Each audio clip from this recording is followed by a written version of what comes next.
Sara, ayaw ipa-impeach ni BBM. Now, matapos ang ilang buwan, especially these past few weeks, na ugong-ugong to try and proceed an impeachment procedure laban kay Vice President Sara Duterte, walang nangyari.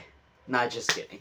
Now, kung hindi nyo alam yung sinasabi ko, keep up naman mga best. I mean, panoorin nyo yung video ko last week at mga NIDW Mini Major Tidbit to be kept up to date sa mga Filipino political news.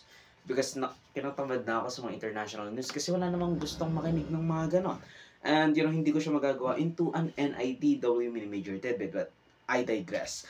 Now, essentially, nang imbestigahan ng isang committee hearing ang mga resibo ni VP Sara sa DepEd at OVP, tila'y nagkaroon ng witch hunt para matunton ang punot dulo ng mga sinasabi nilang katiwalian ng dating DepEd Secretary at Vice President Sara Duterte with signatories' names like Mary Grace Piatos, a seemingly fake name. And as PSA has said, wala itong certificate of live birth, certificate of marriage, and certificate of death. So, I guess, hindi talaga totoo si Mary Grace Piatos. But, I guess, we need to be sure of the fact. Kaya tayo pumunta sa PSA.